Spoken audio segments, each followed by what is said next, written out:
नमस्कार दर्शकों, आपका स्वागत है हमारी द 100 डेज लैब चैनल की भगवद गीता विथ एआई में। और आज हम देखेंगे अध्याय 1 का श्लोक 6।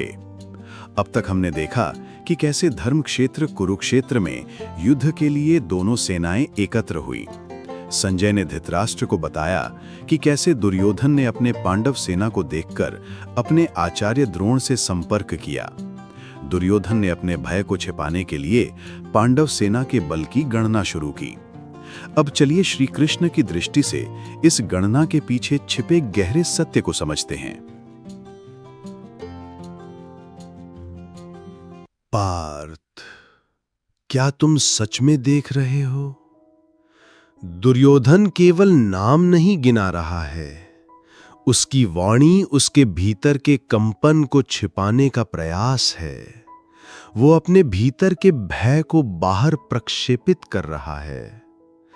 उसका मन अधर्म के एक टूटे हुए काले दर्पण जैसा है और उस विकृत दर्पण में उसे सत्य का प्रतिबिंब नहीं, अपनी ही आशंकाएं दिखती हैं। जब वो विक्रांत युधामन्यु का नाम लेता है तो उसे एक योद्धा नहीं बल्कि एक अजेय पाषाण हृदय दैत्य दिखाई देता है।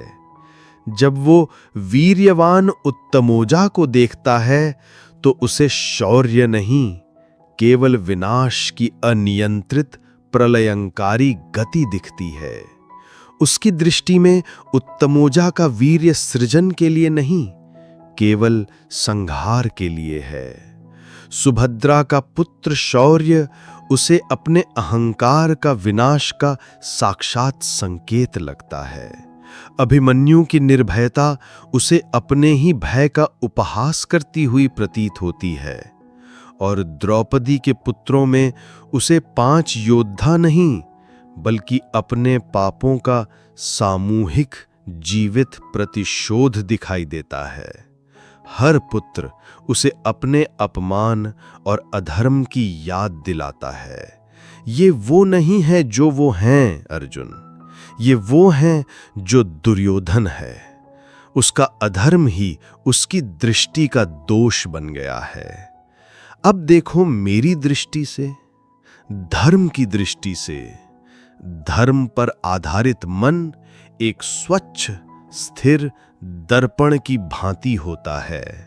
वो सत्य को वैसा ही दिखाता है जैसा वह है, यथार्थ, निर्मल और स्पष्ट। देखो, जिसे वो दैत्य समझ रहा है वह विक्रांत युधामन्यु वास्तव में एकाग्र है। उसका बल उसके शस्त्र में नहीं, अपने अविचल शांत मन में है।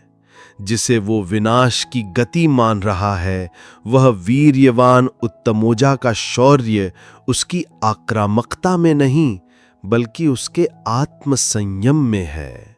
उसकी शक्ति अनियंत्रित नहीं बल्कि धर्म द्वारा अनुशासित है। सुभद्रा का पुत्र भयंकर नहीं, निर्भय है। उसका बल उसका विश्वास है, उसका धर्म है, उसका कुल है। और द्रौपदी के पुत्रों की शक्ति उनकी संख्या में नहीं, उनकी एकता में है, उनके अटूट बंधन में है। वह एक होकर लड़ते हैं और एक होकर धर्म की रक्षा करते हैं। उनकी एकता ही उनका सबसे बड़ा शस्त्र है। एक की दृष्टि में भय है क्योंकि उसका आधार अधर्म है, दूसरे की दृष्टि में शांति है क्योंकि उसका आधार धर्म है। यह दृष्टि का भेद ही संसार का भेद उत्पन्न करता है पार्थ। जब तुम्हारा मन अधर्म, भय या स्वार्थ से विक्षुब्ध होता है तो वह इसी अशांत कोलाहल करते सागर जैसा होता है। इसमें हर चुनौती एक विनाशकारी लहर दिखती है, हर विचार एक तूफान।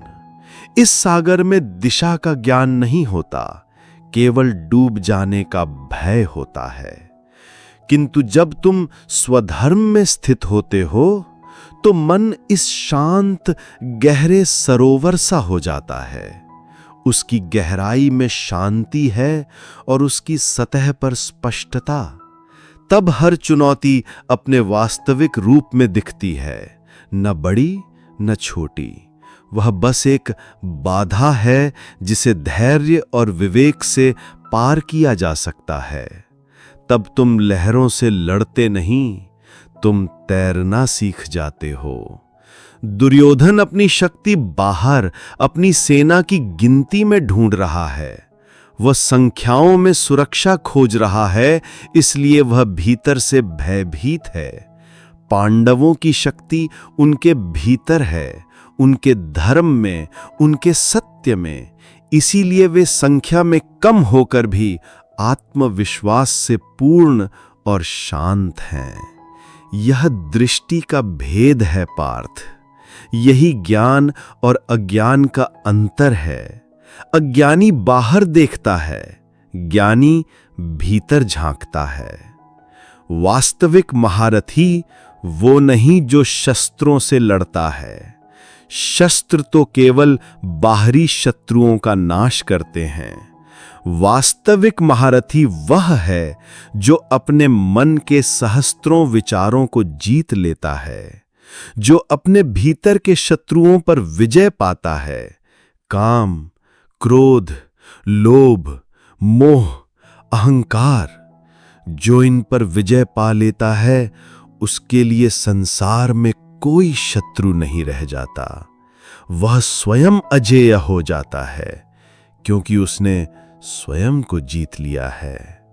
अपने मन के दर्पण को स्वच्छ रखो अर्जुन। उसे अपने अहंकार की धूल से मत ढकने दो। उसे अपनी वासनाओं की भाप से धुंधला मत होने दो। उसे अपने धर्म के जल से प्रतिदिन स्वच्छ करो, और फिर देखो सब कुछ स्पष्ट हो जाएगा। दृष्टि बदलो, सृष्टि बदल जाएगी। तुम वही देखोगे जो तुम भीतर से हो।